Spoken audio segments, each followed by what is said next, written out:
Madame, Monsieur, bonsoir. Le Conseil régional Provence-Alpes-Côte d'Azur a procédé cet après-midi à l'élection de son président. Et comme prévu, sans surprise, c'est Michel Peuzet qui a retrouvé ce siège de président. Mais ce vote n'était pas une simple formalité. Ce jeudi marquait en effet une nouvelle étape de la mise en route de la décentralisation. Et le préfet de région, qui devient maintenant le commissaire de la République, transmettait le pouvoir exécutif régional au président du Conseil régional, un peu comme le 24 mars dernier, le préfet avait transmis dans les départements le pouvoir exécutif départemental au président de conseils généraux. C'est donc la première phase de la décentralisation qui s'achève, une décentralisation dont nous sentirons les effets progressivement au fur et à mesure que seront transférées les compétences et les ressources nouvelles promises par le ministre de l'Intérieur et de la décentralisation Gaston Defferre. Cela va demander à peu près 3 ans et le changement sera vraiment perceptible lorsque nous aurons à voter pour désigner au suffrage universel direct les membres du Conseil régional. Cela se fera dès cet été en Corse.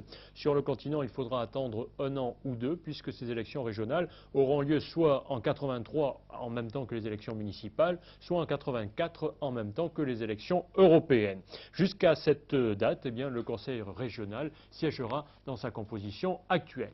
Mais tout de suite, je vous propose de voir un peu comment s'est déroulée cette journée de passation des pouvoirs avec Andrea Tchondo. À 9h30, le président du Conseil régional, Michel Peuzet, a assisté à une réunion du Parti socialiste et des apparentés. Dans le même temps, le groupe de l'opposition était réuni dans une autre salle pour les mêmes motifs, à savoir définir la stratégie adoptée vis-à-vis des adversaires politiques. La composition des commissions du futur Conseil régional a été également évoquée. 11h40, représentants de la majorité et de l'opposition se sont retrouvés à la faveur de l'ultime séance du bureau, ancienne version. Le président a passé en revue tous les dossiers. Quelques interventions ont parfois modifié la position initiale du Conseil régional. Parmi les questions soulevées, est-ce vrai que les gîtes ruraux risquent d'être détournés de leur vocation pour être transformés en résidence principale pour les réfugiés vietnamiens? Une information qui n'a pour l'heure rien d'officiel. 12h10, le moment historique. Le préfet de région a annoncé solennellement le transfert des compétences. Le pouvoir exécutif de la région est désormais affaire du Conseil régional. Le président est donc investi de nouveaux pouvoirs. Comme je crois l'avoir fait par le passé. Ce matin, c'était encore l'ancienne procédure, c'est-à-dire que le préfet avait enrôlé des dossiers sur lesquels nous discutions, et ensuite il les exécutait. Mais à partir de maintenant, c'est fini, c'est moi-même qui, avec mes propres services, et une partie des services de l'État, bien sûr, allons suivre la totalité du dossier, je dirais à partir de sa naissance jusqu'à l'exécution définitive. Finalement, c'est la décentralisation qui est glorifiée. Je crois, c'est la responsabilité des élus, c'est-à-dire que nous n'aurons plus la faculté de dire « Ah, c'est pas notre faute, c'est la faute au préfet, c'est la faute à l'administration ». Ça sera directement notre faute, maintenant, au moins c'est clair et c'est net.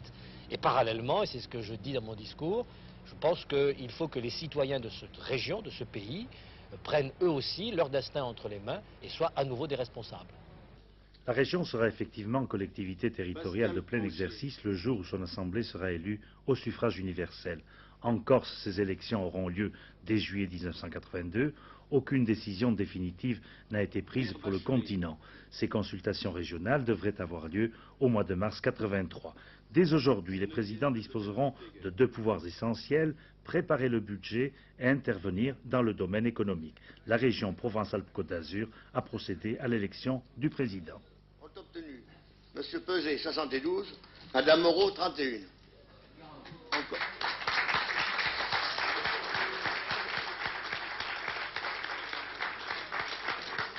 En conséquence, je proclame M. Peuzet président du Conseil régional et je le prie de venir prendre place à cette tribune.